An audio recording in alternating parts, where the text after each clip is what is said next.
को नुकसान पहुंचाएंगे हम अगर ऐसा करें। तो दो इंसानों का कैरेक्टर और उनका अंजाम हमको सुनाया गया। अब एक दूसरे अंदाज से हमको कुछ और बताया जा रहा है।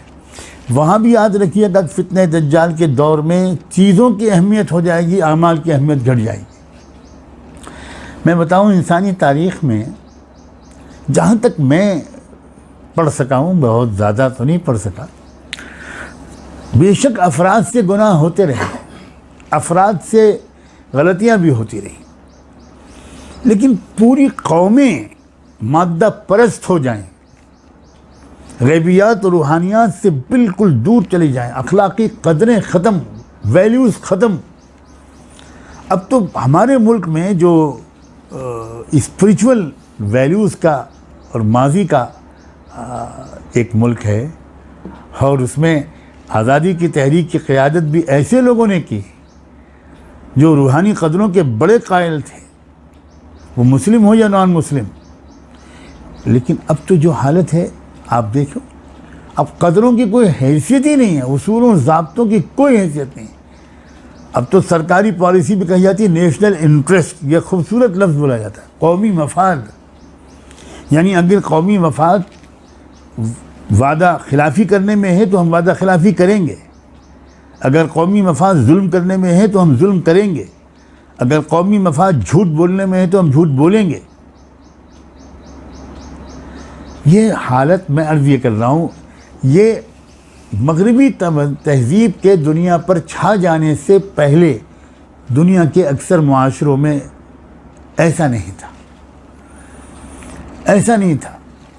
बहुत से अफराद थे ऐसे जिनके अंदर ये करप्शन आ गया था, लेकिन बहुत से अफराद अपनी कदरों को, अपने ट्रेडिशंस को बाकी रखने की कोशिश भी करते थे,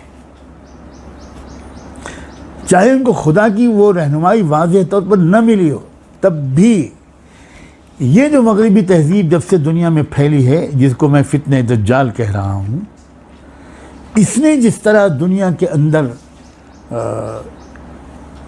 तबाही मचाई है और मादा परस्ती, खुदगर्जी, मैटीरियलिज्म फैलाया है इंसानों में, इसकी नज़ीर पिछले दौर में शायद नहीं मिलती। तो इसलिए दूसरे अंदाज से भी अल्लाह ताला समझा रहे हैं कि देखो असल काम आने वाली चीज़ क्या है। ज़िंदगी की जो दुनिया की चमक दमक है, इससे धोखे में मत आना। ये बिल्कुल एक थोड़े दिन की एक चीज़ है, जैसे बारिश होती है तो हरियाली छा जाती है हर तरफ, फिर कुछ दिन के बाद सब ख़त्म, एकदम चटियल मैदान नज़र आता है। तो इसी तरह ये दुनिया की जो चमक दमक है, ये बिल्कुल आर्जी चीज़ है। इससे ज़्यादा तवक्कुआत और उम्मीदें कायम मत करना, ज़्यादा उम्मीदें इससे मत लगाना। ज़्यादा उम्मीदें किससे लगाना? वल्बाक़ियातुस सालिहात, सुभान अल्लाह। ज़्यादा उम्मीदें लगाना आमाल से, वो नेकियां जो बाकी रहती हैं, वाकई वो बाकी रहती है, सुभान अल्लाह। इल्म बाकी रहता है, ज़िक्र बाकी रहता है, इबादत बाकी रहती है, सखावत बाकी रहती है, किसी गरीब के आंसू पोंछ लेना, उसके ठंडे चूल्हे को गर्म कर देना, ये बाकी रहता है, इसके असरात बाकी रहते हैं। और काश कि हम इसको महसूस करें, इसके असरात सेहत पर पड़ते हैं, इसके असरात बरकत देते हैं ये ज़िंदगी में, औलाद पर पड़ते हैं, उम्र पर पड़ते हैं, ज़िंदगी पर पड़ते हैं। उम्र में इजाफ़ा और बरकत हो जाती है जब इंसान अपने तमाम रिश्तेदारों का महबूब बना रहता है, सबका खिदमत गुजार और खैरखा बनता है, कोई कीना नहीं, कोई हसद नहीं। तो इस सब से उसकी उम्र में भी इजाफ़ा होता है हर एतबार से, और फिर आखिरत में तो सुभान अल्लाह। तो ये आमाल जो है ना, आमाल, मैं फिर अर्ज़ कर रहा हूँ, ये दौर आमाल की अहमियत के कम करने का है। क्या ये बात मुबालगा है इसमें कि इस दौर में जो नबियों से करीब तर तरीक़े पर इस्लाह व दावत का काम शुरू हुआ, उसका बुनियादी जो तारुफ़ हुआ वो आमाल के फ़ज़ाइल, आमाल आमाल आमाल आमाल आमाल आमाल, इसकी इतनी आवाज़ लगाई गई। और मैं अल्लाह से दुआ मांगता हूँ कि ये आवाज़ कमज़ोर ना होने पाए। हम सबको ये आवाज़ लगाने की अल्लाह ताला तौफीक दे, और वो आवाज़ लगाने वाले भी अपनी उसी पुरानी दावत पर मजबूती से कायम रहें। आमाल की कीमत, मुझे इस बात का एतराफ़ करना चाहिए कि अब तो हमारी दीनी जो रहनुमाई है उसके अंदर भी आखिरत के तज़किरे और आमाल की अहमियत के तज़किरे कम होते जा रहे हैं।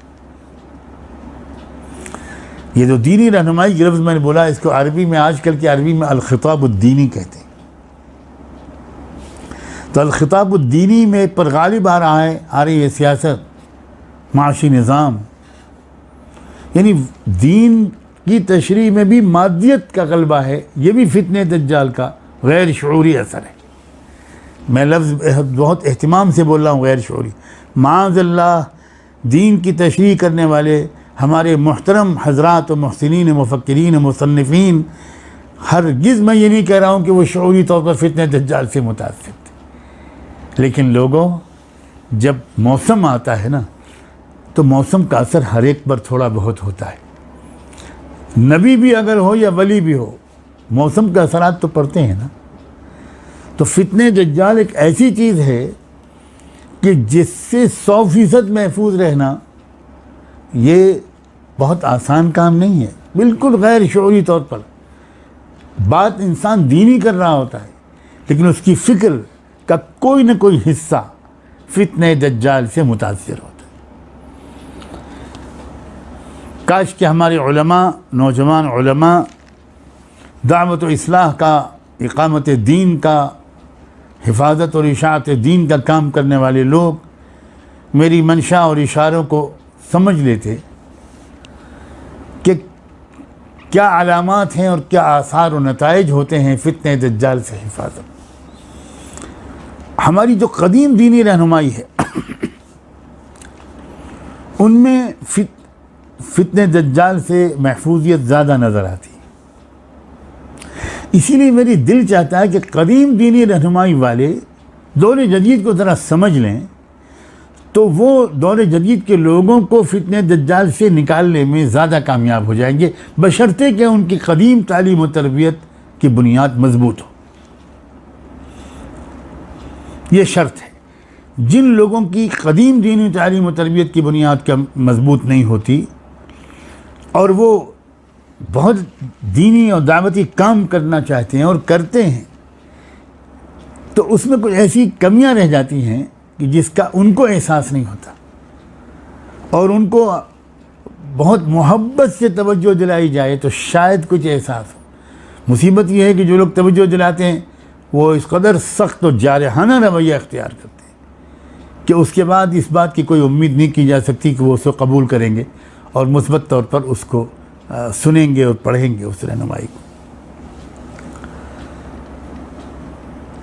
इसीलिए अल्लाह ताला ने इस दुनियावी ज़िंदगी और रौनक और चमक दमक की जो बेहकीकती है उसको बयान करते हुए इरशाद फरमाया कि क्या समझते हो तुम, सबसे मजबूत वजूद इस दुनियावी ज़िंदगी में पहाड़ों का है। ये तो खुद हिलते नहीं, ये तो ज़मीन को हिलने न देना इनका काम है। ये खूंटे हैं, खूंटे। लेकिन जानते हो तुम, एक वक्त आएगा एक दिन कि ये पहाड़ ही चलते फिरते तुमको नजर आएंगे, और बिल्कुल तुमको पूरी ज़मीन बिल्कुल साफ साफ खुला मैदान के तौर पर नजर आएगी। सब ख़त्म, इमारतें और बड़े बड़े टावर्स और महल्लात, सब चटियल मैदान। और एकदम से वो वक्त आएगा कि मैदान हश्र कायम होगा और सब अपने आप को खड़ा हुआ पाएंगे। यह हकीकत है दुनियावी ज़िंदगी। तुम अगर ये देखते हो कि सब्ज़ा लहलहाता है, हरियाली फैल जाती है, फिर ख़त्म हो जाती और फिर ज़िंदा हो जाती ज़मीन, तो तुम इसकी वजह से क्यों इसको बईद इम्कान या नामुमकिन समझते हो कि तुमको भी हम मौत देने के बाद दोबारा ज़िंदा करेंगे। अजीब बात है। फना हो जाने के बाद, ख़त्म हो जाने के बाद फिर दोबारा वजूद में आ जाना, ये तुम्हारी चारों तरफ इसकी मिसालें बिखरी पड़ी। और ये बात कि ख़त्म हो गया और फिर दोबारा उठना नामुमकिन है, इसकी कोई मिसाल तुम्हारे सामने मौजूद नहीं। फिर भी तुम उन मिसालों को झुठलाते हो और उस मफरूज़े पर कि कोई सवाल ही नहीं पैदा होता कि दोबारा हमको कोई ज़िंदा कर पाए। इस गलत फहमी से अपने आप को निकालो। एक वक्त आएगा कि तुम सफ़ दर सफ़ हमारे सामने खड़े हो जाओ।